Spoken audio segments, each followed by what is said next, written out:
What are they? We hear the term all the time. Energy vampires, if you just think of a regular vampire, they zap people of their nutrients, right?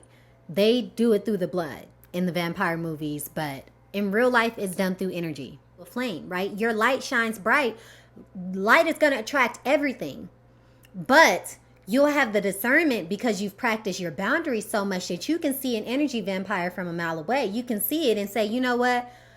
I wish you the best, but this is not the space for you, right? We're not going to vibe here because I can already see it for what it is. And you don't necessarily have to have those conversations. You can just see it, you can nod at it, and you can keep it pushing. But the only way that becomes possible is if you sharpen your sword. Every day you practice your boundaries. Inside your bedroom, we stopped counting the days, lost in the rhythm. Physical silence, no need to speak a word, lay here beside me. Don't wanna move too fast, your lips on my flask, sipping on your love, sipping on your love. Hello, and welcome back to another episode of the Road of Wellness podcast hosted by Taj, your favorite wellness coach. So this episode was inspired by all the energy vampires out there. Shout out to y'all. Pretty much, if you don't notice by now, this whole podcast, a lot of it, I will say 99% of it has come from my pain. Something in my life that's caused some sort of disruption and caused me to go within to heal myself. And that's why I encourage y'all all the time, just do the work because beautiful things can come out of it, right? We don't go through life just to be hurt. We can take those wounds, right? And we can turn those into battle scars, things to be proud of, and to show, yes, I went through it, but it didn't kill me. Before we even get into the episode 4, Sucking Me Dry, let's take a minute. Y'all know what we do here. We're going to take our mindful minute. We're going to breathe deep. Take the deepest breaths you've taken all day long. So,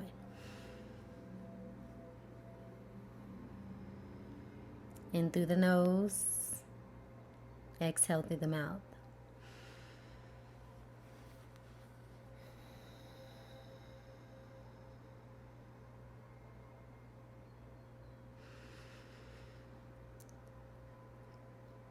Remind yourself that there's nowhere else you have to be right now besides here.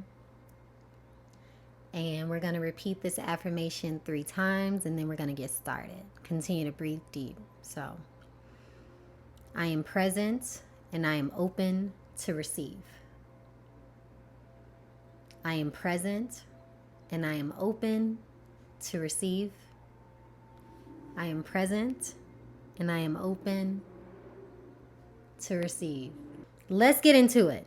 Okay. Thank you for coming back, first of all. And if you've been affected by energy vampires, I apologize. And if you are an energy vampire, this is also the place for you because we don't shun anybody, right? I come to everybody with an understanding that you are the way you are because of what you've been through. And yes, it hurts people, but at the same time, what do they always say? Hurt people hurt people. So I'm not going to hold it against you. I don't want nothing to do with you as long as you're in this current state, but I'm going to help you through it on the other end if you stick to the end of this episode. So, what are they? We hear the term all the time. Energy vampires, if you just think of a regular vampire, they zap people of their nutrients, right? They do it through the blood in the vampire movies, but in real life, it's done through energy. Picture somebody just coming and attaching a plug into you and just sucking all of the energy that you've harnessed out of you. That is essentially what energy vampires do. And the reason they do it is because they don't have enough. They don't have enough because they don't know how to transform or to alchemize their energy. Right? They don't know how to take the things that happen to them, just like I spoke about a few moments ago.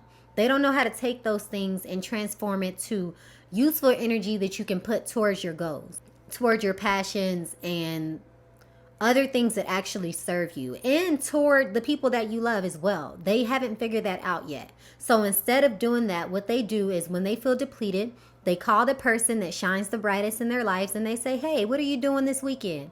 I would love to hang out. And then you're on the other end of the phone like, okay, bet, let's do it. So then then it happens, and it's that easy.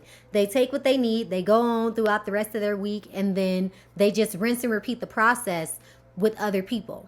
So is it malicious? I don't believe so. I don't believe that anybody recognizes themselves as an energy vampire. I will hope not.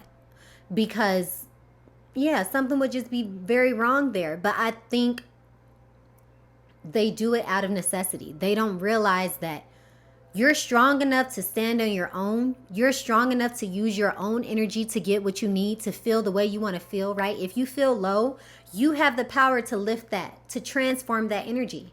Until you transform that energy, it can't go anywhere. It can bounce off and negatively affect other people, but it's not going to go anywhere. It's not going to raise higher to be able to serve you. But just like I can, and just like the other people who energy vampires feed from, you can learn how to transform your energy, and you can learn how to create sunshine and joy within yourself, right? You can learn how to independently be happy, be joyful, be at peace, and live a more full life without needing to suck from other people. So let's identify the energy vampires so you'll know if you've either dealt with one or if you are one. One thing that is like a telltale sign for me is somebody who emotionally dumps. And they don't do it because they want to weigh you down. They do it because they're like, oh, I just need to get this off of me, right? That's subconsciously what's going on. So they come and they sit here and they tell you all the negative things that have gone on for however many months, years, weeks. They dump it all on you. And then you feel drained when you leave or whenever you part ways with them. Like I'll hang out with somebody and I'm like, I am exhausted, right? There are people who give me life. I don't look to people to lift me up in that way. I look to God, to source, to do that. But if I'm having a moment and I'm like, I just really need to talk to somebody. There's a difference between wanting wise counsel or just wanting to vent and emotionally dumping on somebody. So if you're just dumping, you're always the one that has the problem. You're always the one that's begging for solutions and trying to take people's time and energy from them. Versus it being this person calls you when they're upset and you call them when you're upset, and y'all just kind of have that dynamic and y'all serve each other in that way. That's a difference. So you feel emotionally drained when you part ways with them. And then also eventually, subconsciously, you'll notice before you really notice in your mind, you'll have the urge to avoid this person. So whenever their name comes up, you're like, oh, not this weekend. I'm busy. I'm busy vacuuming my cat, right? Like anything but hanging out with them you want to do. But out of guilt, you may go ahead and take that on. And we'll get to that in the end. And then the last way to recognize an energy vampire is, are they someone who's just needy? Like they could just never have enough of you, enough of your time, enough of your attention, enough of your money. Any resource that you have, it just seems like it's never enough for them. And they also do it with other people. So let's move on to a more positive aspect of the solution. So how do we deal with them? For one, you have to identify it, right? You can't handle or manage anything that you refuse to identify. And then we create our boundaries. And this has been a season of creating boundaries for me and cutting off whoever needed to be cut off in order for me to have the energy to sustain myself, to grow my business, right? To fulfill my love life, if that ever becomes a real thing. But yeah, boundaries protect you, right? They also stop you from letting yourself release too many things you need to be holding on to for yourself. Save something for later because you're going to need it. Because you may be the type of person who pours into other people and pours into them. And then guess what? When it's time for you to call somebody and you're in your darkest hour, you feel like you can't lean on anybody. So be mindful of that and know that boundaries, they don't just shut out things, right? They keep things in as well. So that's a way of protecting your energy. Then recognize it sooner. So the next time you hang out with somebody, when you leave the dynamic, the situation, assess, how do I feel right now? Like, I only love to hang around with people who they make me feel excited. They make me feel exhilarated. I'm like, "Oh, that was a lot of fun." And I just feel excited to see them again versus the opposite. And then just have that ongoing awareness in all of your relationship dynamics, whether it's romantic, platonic, whatever it is. Just like I spoke about in the last episode, assess the give and take. Have that be an ongoing awareness for you. And you don't have to consciously do it. Just when you make time for reflection, if you're a journaler or a meditator, just see where your energy is at. See how you're feeling. And that'll tell you everything you need to know. Because if you feel depleted, look at what you've been spending your time on and who you've been spending your time with. And I promise you can trace back to where things could have gone better, could be handled in a way that serves you more. So then the last thing to do with it is to cut it off at the end of the day. Cut it off because it's not useful for you and it's not helpful for you. And we'll get into the things you want to be careful of when you're thinking this process through. So you can either cut it off right then and there, or you can just let it naturally die, right? Don't respond as quickly. Give some more time and space in between the next time y'all hang out so that they have time in between that little buffer time where you get to breathe and then they get to find other people to feed off of. But guess what? It'll be less and less taken from you because you just have that buffer time. And in your buffer time, you can fill yourself back up, and or you can go and find people who are like-minded and who are not energy vampires, and you can spend more time with them. And if you are an energy vampire, I just want to encourage you to start journaling and sitting in meditation. And meditation can be a reflection on your life and why you feel so empty all the time and why you feel the need to be around people 24/7, why you don't feel comfortable unless you're in a relationship or unless you're in a room full of people.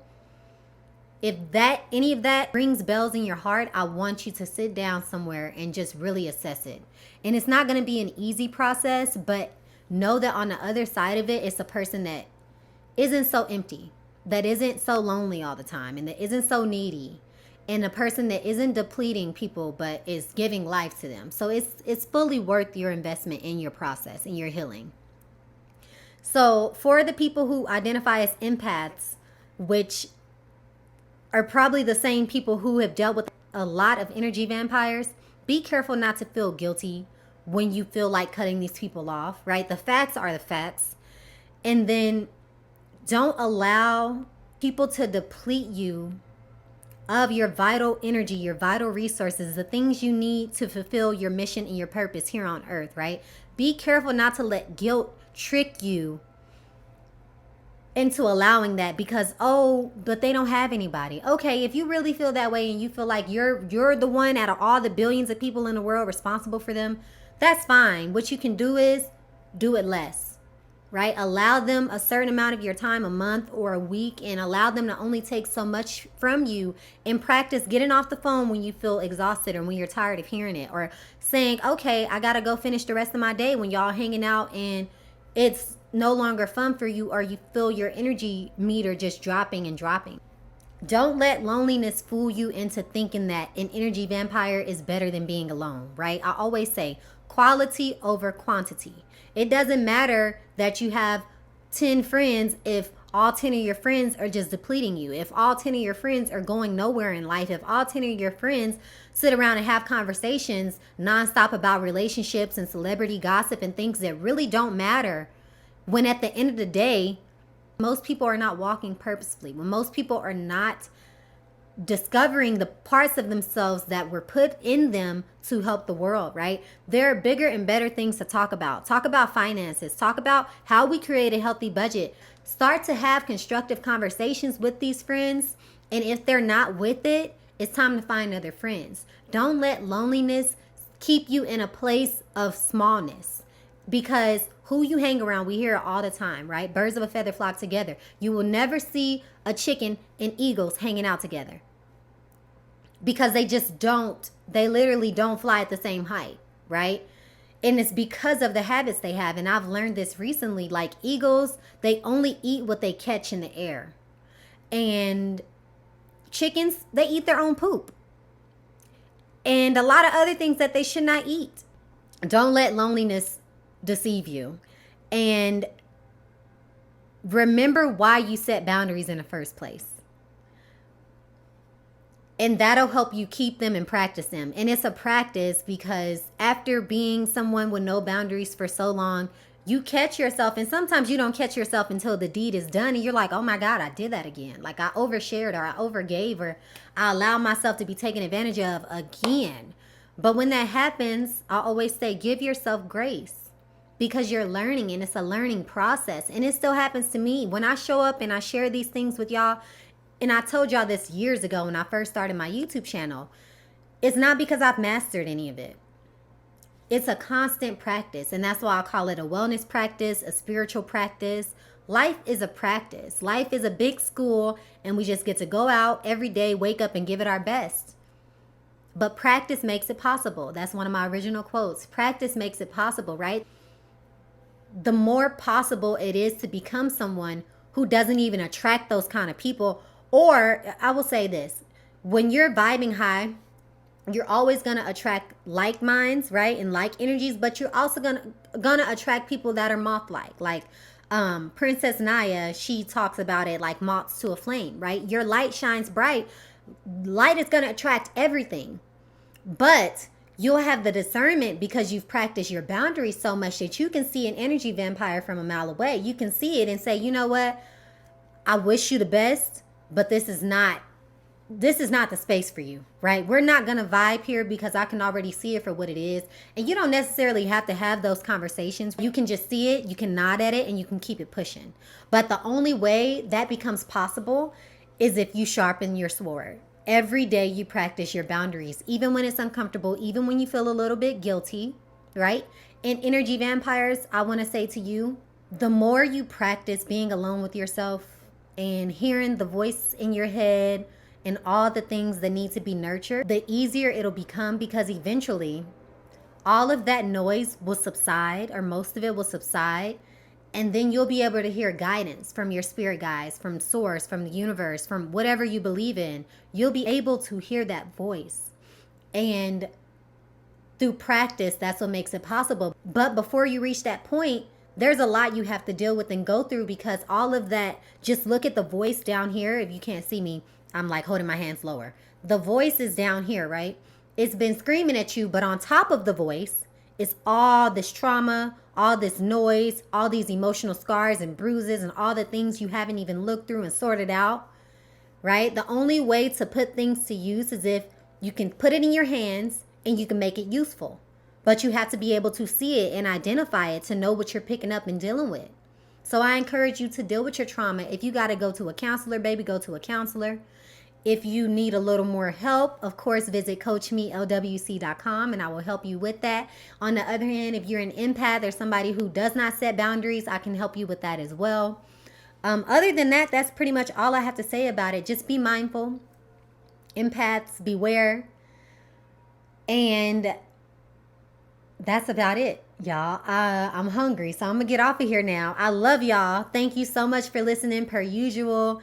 I hope you enjoy this. I hope you got something out of it. If you did, of course, on YouTube, smash the like button. Y'all know the whole thing. Rate it 5 stars. Share with someone who may be dealing with an energy vampire, or who may be one. You don't have to send it in a shady way, but just be like, hey, this was a real good episode. I think you should listen to it. Other than that, y'all, be love, be kind, and stay true to you. Okay, your favorite wellness coach signing out. Peace.